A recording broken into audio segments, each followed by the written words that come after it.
नमस्कार दोस्तों, मैं हूं सुरजीत श्यामला। आप देख रहे हैं वर्कर वॉइस .in। दोस्तों, आप में से जो लोग भी पूरे देश के अंदर सेंट्रल गवर्नमेंट के किसी विभाग, किसी मंत्रालय, किसी पीएसयू के अंदर काम करते हैं कॉन्ट्रैक्ट वर्कर के रूप में, डेली वेजर के रूप में या आउटसोर्स वर्कर के रूप में, तो आपके लिए खुशखबरी लेकर के आया हूं। आपको बता दूं कि 1 अप्रैल 2025 वाला आपका महंगाई भत्ते का नोटिफिकेशन जारी हो गया है, जिससे कहीं ना कहीं आपके न्यूनतम वेतन में बढ़ोतरी होगी।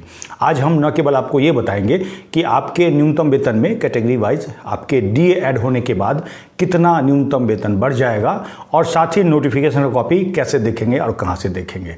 अंत में हम आपको ये भी बताने की कोशिश करेंगे कि अगर आपके एम्प्लॉयर या ठेकेदार के द्वारा आपको न्यूनतम वेतन नहीं दिया जा रहा है तो इसके लिए आप क्या स्टेप उठा सकते हैं। तो इसके लिए इस पूरे वीडियो पे बने रहें। आइए हम इसको स्टेप बाय स्टेप करके जानते हैं। दोस्तों, आपको बता दूं कि सेंट्रल गवर्नमेंट के किसी डिपार्टमेंट, किसी विभाग के अंदर, जैसे कि रेलवे हो गया, पोस्ट ऑफिस हो गया, सीबीएसई हो गया, एफसीआई हो गया, स्टेट बैंक हो गया, Canara bank, Punjab national bank, कहने का मतलब भारत सरकार का कोई भी विभाग है जहां पे contract worker, daily Vaser, outsource worker के रूप में काम करते हैं, तो आपके लिए एक अलग न्यूनतम वेतन का प्रावधान है, जिसको कि सेंट्रल स्फेयर का न्यूनतम वेतन कहा जाता है। हालांकि न्यूनतम वेतन अधिनियम के हिसाब से 5 साल में आपका न्यूनतम वेतन रिवाइज होना चाहिए, जो कि अभी नहीं हुआ है।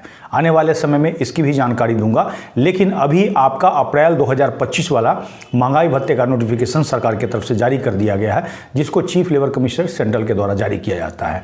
जिसके बाद 1 अप्रैल 2025 से महंगाई भत्ता ऐड होने के बाद आपके न्यूनतम वेतन में बढ़ोतरी हो जाएगी, जो कि जम्मू कश्मीर से कन्याकुमारी तक कहीं भी आप सेंट्रल गवर्नमेंट के विभाग, मंत्रालय के अंदर काम करते हैं कॉन्ट्रैक्ट वर्कर, डेली वेजर या आउटसोर्स वर्कर के रूप में, तो इसका लाभ आपको मिलेगा। लेकिन ध्यान रहे, सेंट्रल गवर्नमेंट के अंदर काम करते हैं तो, और खासकर किन के लिए, तो कॉन्ट्रैक्ट वर्कर, डेली वेजर या आउटसोर्स वर्कर। लेकिन सबसे पहले हम ये जानते हैं कि अलग अलग कैटेगरी में आपका महंगाई भत्ता ऐड होने के बाद क्या न्यूनतम वेतन होगा। आइए जानते हैं।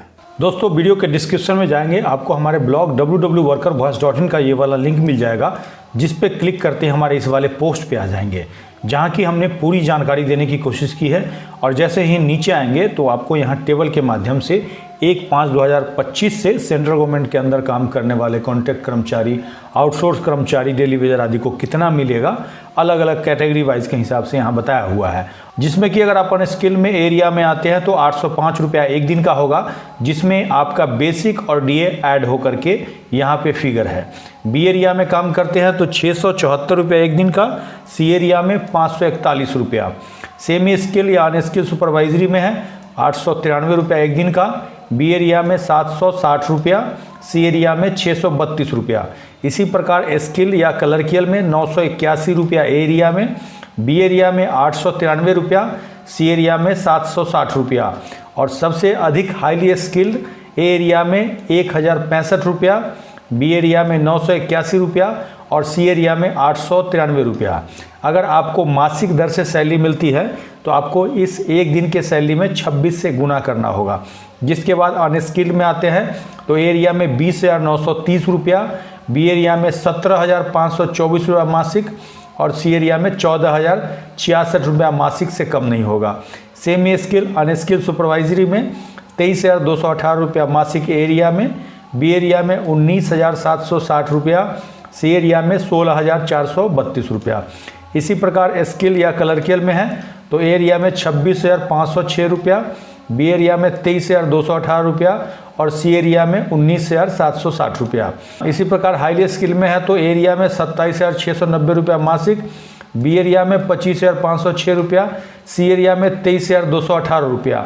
अगर आप इसका नोटिफिकेशन डाउनलोड करना चाहते हैं तो पोस्ट के लास्ट में नोटिफिकेशन पीडीएफ कॉपी मिलेगा, इस पर क्लिक करेंगे। क्लिक करते ही इस तरह आपके सामने इस प्रकार से नोटिफिकेशन का कॉपी होगा। अब जैसा कि हमने जो दर बताया, अगर आपको 1 अप्रैल 2025 से आपके ठेकेदार या प्रिंसिपल एम्प्लॉयर के द्वारा नहीं दिया जाता है, तो ऐसे में आपको क्या करना है, एक ईमेल या एक आवेदन के माध्यम से अपने मुख्य नियोक्ता को आवेदन देना है, जिसमें कि जो नोटिफिकेशन हमने बताया उसका कॉपी अटैच करना है और कहना है कि इस दर से हमें 1 अप्रैल 2025 से मिलना चाहिए, जो कि ये है।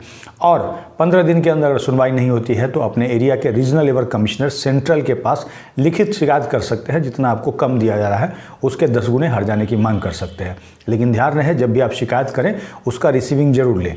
अगर संबंधित लेबर कमिश्नर ऑफिस के द्वारा आपको रिसीविंग नहीं दिया जाता है तो एक कॉपी डाक के माध्यम से यानी कि रजिस्टर्ड पोस्ट या स्पीड पोस्ट के माध्यम से जरूर भेजें।